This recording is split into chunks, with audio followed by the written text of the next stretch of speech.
அது மாத்திரமல்ல, அவருடைய நாமத்தினாலே கேட்கும் பொழுது நிச்சயமாய் அவர் பதிலளிப்பார் என்று சத்தியவேதம் சொல்லுகிறது. இதை நீங்கள் கவனியுங்கள். அவருடைய நாமம் என்ன? இயேசு. எல்லா நாமங்களும் எங்க வந்துருச்சு? ஒரு நாமத்துக்குள்ள வந்துருச்சு. எல்லா நாமங்களும் அந்த ஒரு நாமத்துக்குள்ள வந்துருச்சு. தேவன் இயேசு என்கிற பெயரிலே வெளிப்பட்டார். இயேசு என்கிற பெயரிலே வெளிப்பட்டார். தேவன் மாம்சத்திலே வெளிப்பட்டார். ஆமே. இயேசு என்பது ஒரு குடும்ப நாமம். இந்த போதனையுடைய கடைசி அதை நான் கொண்டு வர போறேன். இயேசு நாமத்தை குறித்து அந்த போதனையுடைய கடைசி நான் கொண்டு வர போறேன்.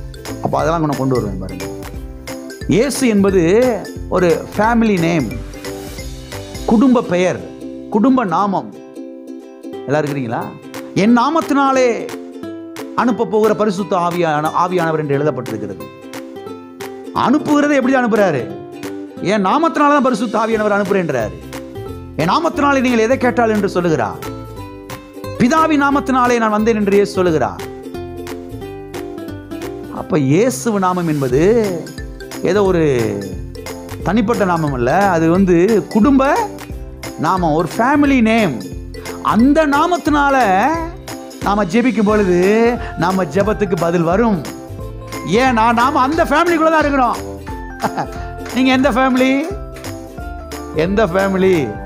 இன்னைக்கு நீங்க எந்த ஃபேமிலியில் கேட்டுட்டோம், உங்களை உட்கார வச்சு 2 பேரும் நினைச்சிருவாங்க. நாங்க இந்த வகையாராக்கும், நாங்க இந்த வம்சமாக்கும், நாங்க இந்த வழியில வரமாக்கும், நாங்க இங்க இருந்து வந்தமாக்கும், நாங்க இந்த வழியா வந்தமாக்கும். யாத்தே சொல்லி முடியாது. சில ஆளுக்கு சொல்லுவா, ரத்தம் வந்துடும் போலேடா, அந்த மாதிரி சொல்லிக்கிட்டு இருப்பாங்க. பார்த்துருக்கிறீங்களா? அவ்வளவு கையா பேசிக்கிட்டு இருப்பாங்க அவங்களுடைய இதெல்லாம். நீங்களும் நானும் ஒரு ஃபேமிலிக்குள்ள இருக்கிறோம். அந்த ஃபேமிலி இயேசுவின் ஃபேமிலி, இயேசுவின் குடும்பம். அந்த குடும்பத்துக்குள்ள நாம இருக்கிறோம். நான் சொல்றேன், போகிற இடத்துல எல்லாம் இந்த குடும்பத்தை குறித்து பெருமையா பேசுங்க. கத்தர் பாருங்க, சந்தோஷப்படுவார். பரவாயில்ல, என் பிள்ளை போற இடத்துல ஏன் என்னைய பத்தி வச்சுக்கிறேன் பெருமையா.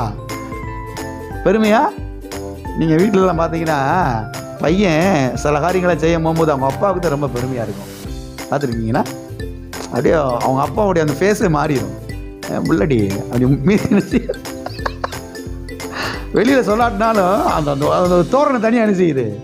ஏன்னா அந்த பையன் என்ன பண்றான், அவங்க அப்பாவுக்கு அந்த நல்ல பேரை கொண்டு வந்து தர்றான்.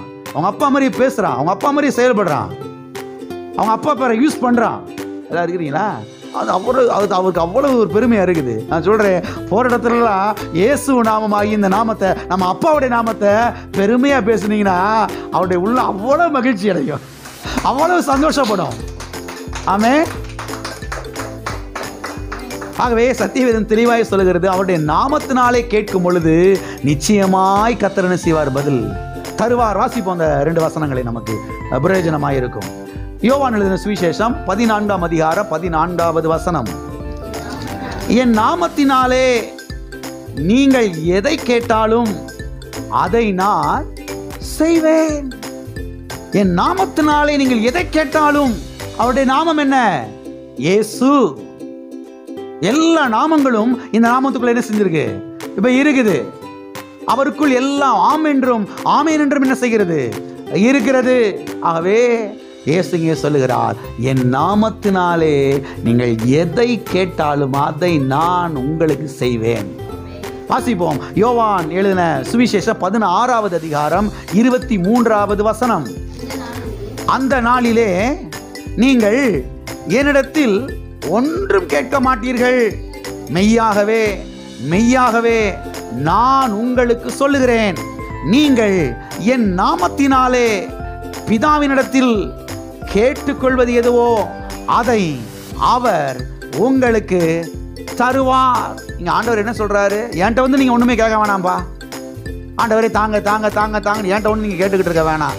ஏன் என்கிட்ட கேட்க வேணான்னா, என் நாமத்தினால நீங்க கேட்டா பிதா என்ன செய்வார்? உங்களுக்கு தருவார். ஏன்னா நானும் இந்த நாமமும் ஒண்ணு. நான் வேற கிடையாது, என் பேரு வேற கிடையாது. நானும் என் பேரும் ஒண்ணுதான். உங்களை பேரை சொல்லி கூப்பிடுறாங்க, நீங்க வருவீங்களா? உங்க பேரு மட்டும் அப்படி நடந்து போகுமா? நீங்களும் ஒண்ணுதான், உங்க பேரும் ஒண்ணுதான், நீங்களும் உங்க நாமமும் ஒண்ணுதான். நீங்க வேற கிடையாது, உங்க நாமம் வேற கிடையவே கிடையாது. ஆண்டவர் இங்க சொல்றாரு, நீங்க என்கிட்ட ஒண்ணும் கேட்க வேணாம்பா, என் நாமத்தினால நீங்க கேளுங்க, அதை பிதாவாகி தேவன் என்ன செய்வார், உங்களுக்கு தருவார் என்று அவர் இங்கே சொல்லுகிறதை நாம் பார்க்கிறோம். ஆண்டவர் இங்கே என்ன சொல்லுகிறார், என் நாமத்தினாலே நீங்கள் எதை கேட்டாலும் அதை நான் என்ன செய்வேன், தருவேன் என்று சொல்லுகிறார். இப்ப எல்லாரும் நலமா கவனிங்க. எல்லாம் கவனிக்கிறீங்களா? யார் தூங்கலைல? கவனிங்க. எதை கேட்டாலும் என்று சொல்லும் போது நம்ம எதையெல்லாம் கேட்பாதெல்லாம் அவர் தரணுமா? என்ன பாஸ் இப்படி வந்தா இப்படி வர்றீங்க? இல்லை கவனிக்கணும்ல. நம்ம எதையோ கேட்டுக்கிட்டு கிடக்கிறோம், வரலைன்னு சொன்ன உடனே புஷ்ன்னு போயிடும்.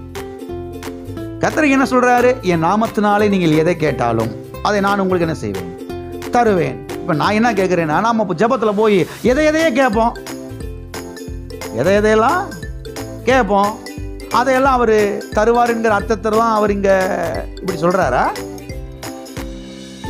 அருமையானவர்களை கவனியுங்கள். அவருடைய சித்தத்தின்படி கேட்டால் தருவேன் என்றுதான் அவர் என்ன செய்கிறார், சொல்லுகிறார். எனவே அவருடைய நாமத்தினால கேட்கணும், அவருடைய சித்தத்தின்படி கேட்கணும், அவருடைய சித்தத்தின்படி கேட்கணும், அவருடைய நாமத்தினால என்ன செய்யணும், கேட்கணும். எதற்கு புரிஞ்சு புரியுதா? அவருடைய நாமத்தினால தான் நீங்க கேட்கணும், ஜெபிக்கணும். ஆனால் அதே வேளையில அவருடைய சித்தத்தின்படியும் என்ன செய்யணும், நீங்க கேட்கணும். அவருடைய சித்தத்தின்படி கேட்கணும், அதே வேளையில் அவருடைய நாமத்தினால கேட்கணும். நான் எதையோ கேட்பேன், அவர் எனக்கு அதை தரணும், இல்லை, அவருடைய சித்தத்தின்படி கேட்டால் என்று ஆண்டவர் சொல்லுகிறதை நாம் இங்கே பார்க்கிறோம். அப்ப அவருடைய சித்தத்தின்படி என்றால் என்ன அர்த்தம்? அவருடைய வார்த்தையின்படி என்று அர்த்தம்.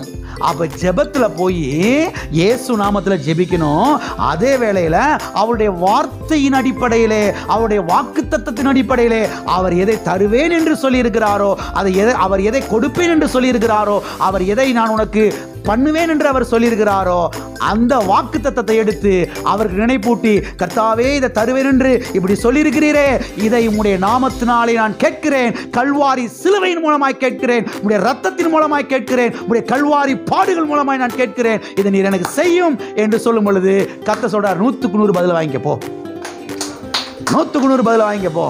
ஏன்னா என் நாமத்தினால கேட்டிருக்கிற, என் வார்த்தையின்படி கேட்டிருக்கிற, எதையோ நீ என்கிட்ட ஜெபிக்கல, எதையோ நீ ஆசைப்பட்டதை என்கிட்ட கேட்கல, எதையோ நீ கேட்கல, என் வார்த்தையின்படி, என் வாக்கு தத்தத்தின்படி நான் உனக்கு பிராமிஸ் பண்ணியிருக்கேன்ல, நான் உனக்கு ஏராளம் வாக்கு தத்தம் பண்ணியிருக்கேன்ல, அந்த வாக்கு தத்தத்தை கொண்டு வந்து வச்சு என் நாமத்தினால என்ன செஞ்சிருக்க, நீ ஜெபம் பண்ணியிருக்கிற, அதனால நிச்சயமா நான் உனக்கு பதில் தந்தே தான் ஆகணும், பதில் தந்தே தான் ஆக வேண்டும். அவர் நாமம் யெகோவா கமுவா. யெகோவா கமுவா என்றால் என்ன? கர்த்தர் நிச்சயமாய் பதிலளிப்பார். ஆமென். பக்கத்துல கைப்பிடி சொல்லுங்க, கர்த்தர் நிச்சயமாய் உங்களுக்கு பதிலளிப்பார், கர்த்தர் நிச்சயமாய் உங்களுக்கு பதிலளிப்பார். ஆமென். ஹல்லேலூயா, ஹல்லேலூயா. கல்வாரி சிலுவையின் மூலமாக சம்பாதித்து வைத்திருக்கிற அந்த ஆசீர்வாதங்களை நாம் பெற்று அனுபவிக்க வேண்டும் என்றால் அவருடைய வார்த்தையின்படி நாம் ஜெபிக்க வேண்டும், அவருடைய நாமத்தினாலே ஜெபிக்க வேண்டும். நம்முடைய வழிகள் அவருக்கு பிரியமாய் இருக்க வேண்டும், நம்முடைய செயல்கள் அவருக்கு பிரியமாய் இருக்க வேண்டும். அவருடைய வார்த்தையை மையமாய் வைத்து ஜெபிக்க வேண்டும், அவருடைய வார்த்தையின்படி ஜெபிக்க வேண்டும். அவ்விதமாய் வரும் பொழுதுதான் நம்முடைய ஜெபத்துக்கு நாம் 100க்கு 100 பதிலை பெற்றுக்கொள்ள முடியும். எல்லார் கரங்களை உயர்த்தி, கர்த்தாவே என் வாழ்க்கையை நான் சரிப்படுத்துகிறேன், என் வாழ்க்கையை நான் ஒழுங்குபடுத்துகிறேன், தேவையில்லாத காரியங்கள்லாம் என் வாழ்க்கையை விட்டு வெட்டி எடுக்கிறேன், துரத்தி அடிக்கிறேன். ஆண்டவரே, என் கால்நடையை நான் சீர்தூக்கி பார்க்குறேன், உங்களுக்கு பிரியமில்லாத காரியங்களை வெட்டி எறிகிற ஆண்டவரே, எனக்கு உதவி செய்யுங்க. பரிசுத்த ஆவியானவரே, தூய ஆவியானவரே, எனக்கு உதவி செய்யும். என் வாழ்க்கை உங்களுக்கு பிரியமாக இருக்கணும், என் வாழ்க்கை உங்களுக்கு உகந்ததாக இருக்கணும். கர்த்தாவே உங்களுக்கு ஸ்தோத்திர ஆண்டவர். என் வாழ்க்கை உங்களுக்கு பிரியமாக இருக்கும் பொழுது, என் செயல்கள் உங்களுக்கு பிரியமாக இருக்கும் பொழுது நிச்சயமாக என் ஜெபத்தை கேட்பீர். உம்முடைய சத்தத்தை நான் கேட்டு நடக்கிறேன். உம்முடைய வார்த்தை தான் சத்தம், உம்முடைய வார்த்தையின் சத்தம் தான் உம்முடைய சத்தம். ஆண்டவர், உம்முடைய வார்த்தையின் சத்தத்தை நான் கேட்டு நடக்கிறேன். ஆண்டவரே, எனக்கு உதவி செய்யும், எனக்கு உதவி செய்யும். என் ஜெபத்துக்கெல்லாம் நீர் பதில் தாரும். என்னுடைய விருப்பங்களை நிறைவேற்றும், என் வாஞ்சைகளை நிறைவேற்றும். என் ஆடுகள் என் சத்தத்துக்கு செவி கொடுக்கிறது, அவைகளை நான் அறிந்திருக்கிறேன். கர்த்தாவே, என்னை நீர் அறிந்திருக்கிறீர். ஏனென்றால் நான் உம்முடைய சத்தத்துக்கு செவி கொடுக்கிற ஆட்டுக்குட்டி, நான் உம்முடைய சத்தத்துக்கு செவி கொடுக்கிற ஆடு, நான் உம்முடைய சத்தத்துக்கு செவி கொடுக்கிற பிள்ளை. ஆகையால் என்னை நீர் அறிந்திருக்கிறீர். என் ஜெபத்துக்கு 100% நீ பதில் தருகிறீர். உம்முடைய வார்த்தை எனக்கு பிரியமாயிருக்கிறது. ஆகையால் நிச்சயமாய் என் ஜெபத்துக்கு பதில் தருகிறீர். நான் செய்வதெல்லாம் வாய்க்கிறது. ஓ ஸ்தோத்திரம் ஆண்டவரே, என்னை அர்ப்பணிக்கிறேன், என்னை அர்ப்பணிக்கிறேன் ஆண்டவரே. மற்ற ஜனங்களைப் போல நான் வாழ மாட்டேன். உமக்கு பிரியமாய் வாழப்போகிறேன். உமக்கு உகந்த வாழ்க்கை நான் வாழப்போகிறேன். ஹல்லேலூயா, ஹல்லேலூயா. பிதாவே, இயேசு நாமத்தில் உம்முடைய சமூகத்தில் நாங்கள் வருகிறோம். ஆசீர்வதிக்கப்பட்ட இந்த மாலை வேலைக்காக உமக்கு ஸ்தோத்திரம். கர்த்தாவே, இன்றைக்கு எங்களோடு நீர் பேசியிருக்கிறீர். கர்த்தாவே, நிச்சயமாக எங்களுக்கு பதில் தருவீராண்டவரே. கர்த்தாவே, எங்களுடைய விருப்பங்களை நிறைவேற்றுவீராண்டவரே. நிச்சயமாய் கர்த்தாவே, எங்களுக்கு செவி சாய்ப்பீர். ஒரு நாளும் நீர் எங்களை வெட்கப்பட்டு போக விட மாட்டீராண்டவரே. கர்த்தா, ஒரு நாள் நீர் எங்களை தலை குனிந்து நிற்க விட மாட்டீராண்டவரே. எங்களை தலை நிமிர்ந்து நடக்க பண்ணுவீர். நீரே எங்கள் தேவனாகிய கர்த்தர் யெகோவா கமுவாவே. நிச்சயமாய் கர்த்தாவே, நீர் பதில் தந்ததுக்காக ஸ்தோத்திரம். மகிமையெல்லாம் உமக்கே நாங்கள் ஏறெடுக்கிறோம், செலுத்துகிறோம். இயேசு நாமத்தில் பிதாவே. என் ஆத்துமாவே கர்த்தரை ஸ்தோத்திரி, என் முழு உள்ளமே அவருடைய பரிசுத்த நாமத்தை ஸ்தோத்திரி. என் ஆத்துமாவே கர்த்தரை ஸ்தோத்திரி. கர்த்தர் செய்த சகல உபகாரங்களையும் மறவாதே. நம்முடைய கர்த்தராகிய இயேசு கிறிஸ்துவின் கிருபையும் பிதாவாகிய தேவனுடைய அன்பும் பரிசுத்த ஆவியானவருடைய ஐக்கியமும் இப்போதும் எப்போதும் நாம் அனைவரோடும் கூட சதா காலங்களிலும் இருப்பதாக.